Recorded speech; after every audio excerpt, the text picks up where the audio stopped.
August 14th will see Australians in all 7 states, led by the RSPCA, rallying to ban live exports.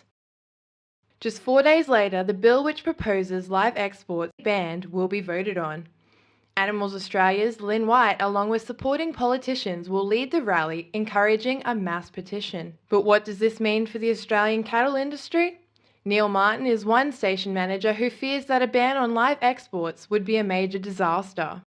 Top section of Australia, well, there's cattle everywhere, and those people haven't got access to abattoirs like we have here, and they really do need that, the live export industry, because like I said, getting their cattle to market that's pretty much the only way they've got to do it.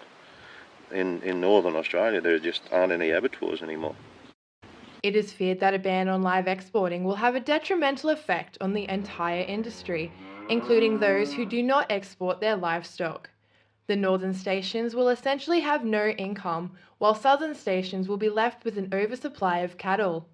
These impacts could overwhelm the industry, forcing the closure of stations nationally.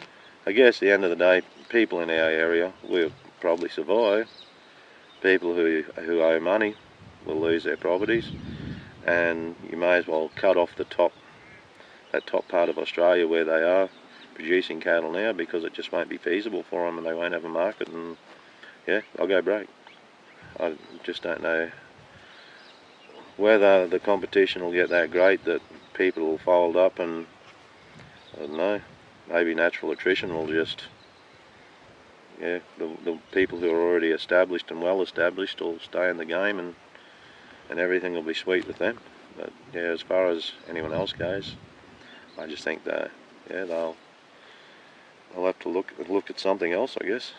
I hate to think how bad it will get. Like, there's the older fellas before me have talked about times in the 70s when the cattle market just dropped. They were worth nothing. Station hand Lisa Martin is coming to terms with the fact that her job is in serious jeopardy. My job would be the first to go. If there's no work, they're not going to pay me to sit around and look at the grass grow. So my job will go. It is the RSPCA and Animals Australia's concern that over the last 30 years, more than 60 million Australian animals have been exported to countries where there are no laws preventing cruelty. Australia is known for their cattle worldwide, not just because of this Indonesian. I don't agree with their methods, but it's not their fault. They just haven't had the training. They weren't brought up to speed with the quality and the kill of the things. So I think everyone needs to have some sort of decent quality and respect for every live individual. So again, they're just a country where they want meat, they need meat, and they just don't understand. It comes back on the government maintaining the education standard of the Indonesians. Is it possible that this cruelty could be labelled as an education problem? Major education issue for everybody.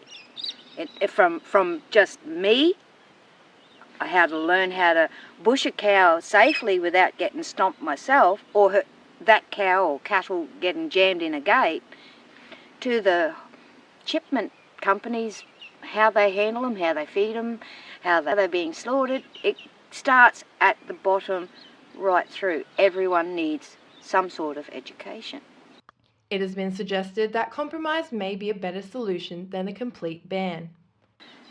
I always think there's another country out there that will come to the party and say, well, we'll live by your standards, your rules, your governing of the export ruling.